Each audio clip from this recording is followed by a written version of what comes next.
नमस्कार, आप देख रहे हैं न्यूज 18 इंडिया। मैं आपके साथ पायल भुयन। तमिलनाडु में जल्लीकट्टू पर हो रहे विरोध पर अब सियासत तेज हो गई है। एआईएमआईएम नेता ओवैसी ने जल्लीकट्टू के बहाने यूनिफॉर्म सिविल कोड यानी कि सामान आचार संहिता पर सवाल उठाए हैं। ओवैसी ने कहा है कि जल्लीकट्टू पर हो रहा विरोध ये दिखाता है कि देश पर सामान आचार संहिता थोपी नहीं जा सकती और पूरा देश एक त्योहार नहीं मना सकता, और ये देश के हिंदू ताकतों के लिए एक सबक है।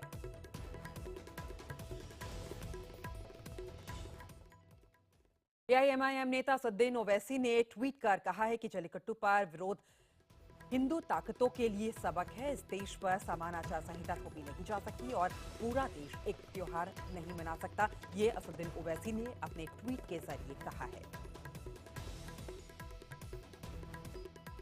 और इस बीच तमिलनाडु में जल्लीकट्टू पर रोक के लिए खिलाफ विरोध लगातार बढ़ता जा रहा है। आज तमिलनाडु के अलग अलग हिस्सों में इसको लेकर प्रदर्शन हो रहे हैं। डीएमके के कई नेता अलग अलग जगहों पर प्रदर्शन का नेतृत्व भी कर रहे हैं। कई जगहों पर डीएमके कार्यकर्ताओं ने रेल रोकने की भी कोशिश की। लगातार बढ़ते इस प्रदर्शन के बीच तमिलनाडु के सीएम ओ पनीरसेल्वम ने केंद्र सरकार से इस मामले में हस्तक्षेप करने के लिए और अध्यादेश लाने की अपील की है। इस बीच केंद्र सरकार की तरफ से सुप्रीम कोर्ट से अपील की गई है कि तमिलनाडु में हो रहे इस विरोध प्रदर्शन को लेकर कोई आदेश ना दे और अगले कुछ दिनों के लिए इसका हल निकाल लिया जाए।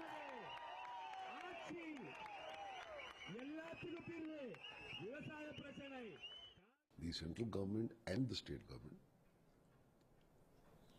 are talking to each other, and they are mulling over several options. And they will try and find out a way so that cultural rights can be saved also. The Prevention of Cruelty Act is also taken into account, and some kind of way is found. So that will take a day or two. Jallikattu पर रोक के खिलाफ जाने माने संगीतकार A R Rahman भी आज एक दिन का उपवास कर रहे हैं। रहमान ने ट्वीट कर कहा है कि आज शाम 6:14 पर उपवास मैं तोड़ूंगा। इस मौके पर आप मेरे साथ आ सकते हैं।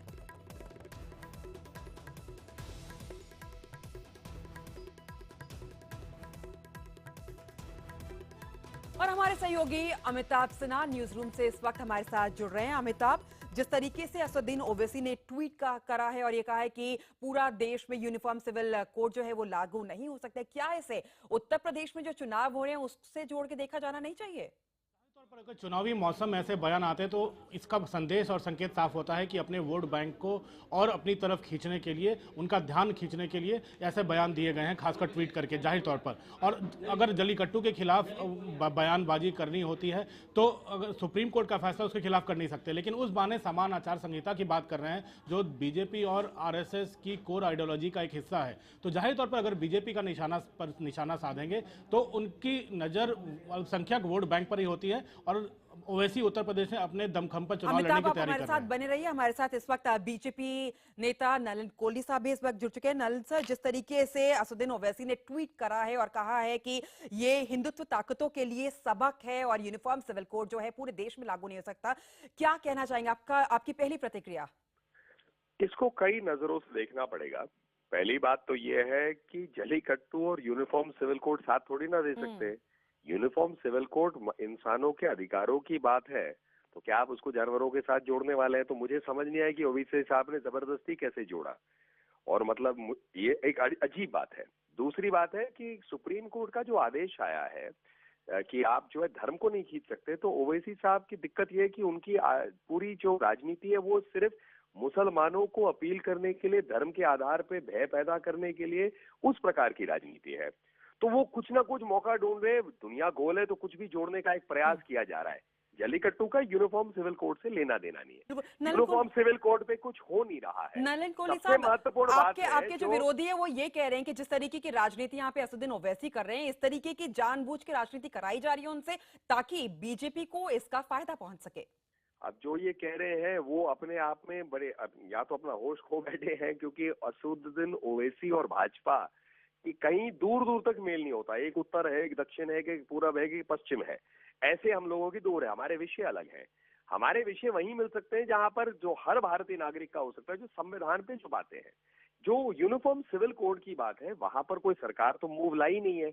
कोई कोर्ट का ऐसा नहीं है। कोर्ट के कई आदेश आए, महत्वपूर्ण मुद्दा जो ओवैसी साहब भाग रहे हैं वो है मुसलमान महिलाओं के अधिकारों का क्या उनका स्टैंड है, क्योंकि आर्टिकल 14 में राइट टू इक्वालिटी है, और ये जो ट्रिपल तलाक का विषय है ये तो मुसलमान महिलाएं लाई हैं। तो क्या उनका स्टैंड है, उसको क्यों नहीं समर्थन कर रहे? क्या वो मानते हैं कि मुसलमान महिलाओं को अधिकार नहीं मिलना चाहिए? क्या उनको तो इस विषय लेकिन से नलिन कोहली डाइग्रेस साहब, होने आपको के ये लिए लगता है कि वो अगर uniform Asaduddin civil code Owaisi ला ऐसी बातें करेंगे, जितनी भी सीटों से वो लड़ रहे हैं उत्तर प्रदेश में चुनाव, क्या उससे उनको किसी भी तरीके का फायदा आपको नजर आता है? ऐसा है, मुसलमान हो या हिंदू हो, क्रिश्चियन हो, सिख हो, कोई हो, सबका साथ सबका विकास में ही उनकी भलाई है। और जब विकास की राजनीति भाजपा कर रही है तो हमें क्या लेना देना, कोई और अगर धर्म की राजनीति करना चाहे, भय की राजनीति करना चाहे। इस मानसिकता से हर व्यक्ति को सोचना पड़ेगा अपने समुदाय के अंदर, अपने समाज के अंदर, कि क्या कुछ फायदा मिला है। विकास से ही सबका भला होता है, और यही प्रधानमंत्री मोदी जी का एक मॉडल है। बहुत बहुत शुक्रिया नलिन सर हमारे साथ जुड़ने के लिए और ये बातें यहाँ पे बताने के लिए। हमारे साथ हमारे राजनीतिक संपादक अमिताभ सिन्हा भी लगातार बने हुए हैं, लेकिन इससे पहले हमारे साथ कांग्रेस की तरफ से शहजाद पूनावाला जुड़ चुके हैं। शहजाद जी, जिस तरीके से असदुद्दीन ओवैसी ने ट्वीट कर ये कहा है कि ये हिंदुत्व के जो ताकतें हैं उनके लिए एक सबक है और यूनिफॉर्म सिविल कोड इस पूरे देश पर थोपा नहीं जा सकता, आपकी क्या प्रतिक्रिया है इस ट्वीट पर? मुझे लगता है कि ये बात मैंने कल भी कही थी कि तमिलनाडु के खिलाफ ये कल्चरल सांस्कृतिक आतंकवाद और सांस्कृतिक अधिरोपण का एक इश्यू है। मैं पूछना चाहता हूँ बड़े अदब से कि संघ परिवार जो भारतीय संस्कृति का ठेकेदार बनके घूमती है, वो क्यों प्रधानमंत्री मोदी से नहीं कहती है कि कानून लाइए जल्लीकट्ट को बचाने के लिए? नहीं, कानून तो राज्य सरकार भी ला सकती है शहजाद पूनावाला साहब। मेरा सवाल आपसे ये है कि ये जो ट्वीट असदुद्दीन ओवैसी ने किया, क्या आपको लगता है कि ये इस ट्वीट के ऊपर आपका क्या रिएक्शन, मैं ये जानना चाहती हूँ। मैं आपको वही बता रहा हूँ, आप मेरी बात को अगर सुनने का प्रयास करें तो, कि मोदी जी संघ परिवार से प्रेरित मानसिकता रखते हैं। वो यूनिफॉर्म सिविल कोड लाना चाहते हैं जिससे कि हमारे जो तमाम धर्मों के और अलग अलग समुदायों के जो परंपराएं हैं वो खत्म हो जाएंगे, सर्जिकल स्ट्राइक होगा उन पे, और ये अपना एक जो आरएसएस का और संघ परिवार का एक कल्चर लागू करना चाहते हैं। तो आपको लगता है जल्लीकट्टू पे जो प्रतिबंध लगाया गया है वो केंद्र सरकार के द्वारा, लेकिन आपको बता दें कि 2014 में ही सुप्रीम कोर्ट का ये निर्णय था, उसके बाद अध्यादेश में लाया गया, जिसके बाद उसको जारी रखने के लिए कहा गया, फिर पेटा ने पिटीशन किया, उसके बाद रोक लगी है। सुप्रीम कोर्ट में विचाराधीन है ये मामला। मोहतरमा, मुझे ये बताइए कि अल्लाह रखा रहमान आज एक फास्ट रख रहे हैं जल्लीकट्ट के लिए, पर नरेंद्र दामोदास मोदी एक ऑर्डिनेंस नहीं ला पा रहे, एक कानून लाके उसको 9th शेड्यूल में नहीं डाल पा रहे। ये संघ परिवार से क्यों इतने प्रेरित है? राज्य सरकार के पास भी है, केंद्र सरकार की इसमें जरूरत नहीं है।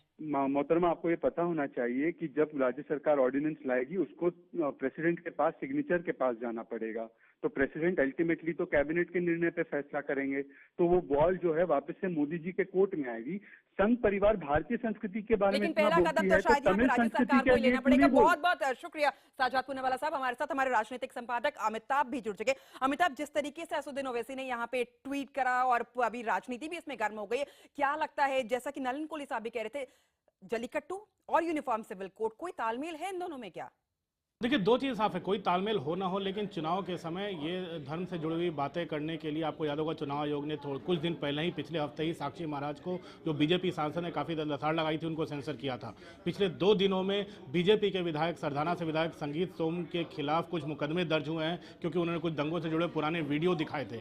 जाहिर तौर पर अगर समान आचार संहिता और हिंदू ताकतों की बात कर रहे हैं ओवैसी, तो इसमें चुनाव आयोग को भी संज्ञान लेना चाहिए और ऐसे बयानों पर रोक लगानी चाहिए। जाहिर तौर पर चुनाव के समय ऐसी बयानबाजी, खासकर धर्म के आधार पर निशाना साधना, ये वोट बैंक को रिझाने की कोशिश का नतीजा हो सकता है और इसमें ओवैसी लगातार उत्तर प्रदेश में पहली बार कूद रहे हैं, तो ऐसी बयानबाजी से बीजेपी के नेता रुक रहे हैं, ना ओवैसी रुक रहे हैं, ना किसी दूसरी पार्टी के नेता रुक रहे हैं। बिल्कुल, और तमाम बयान हमें लगातार हर दिन सुनने को मिलते हैं। बहुत बहुत शुक्रिया अमिताभ हमारे साथ जुड़ने के लिए।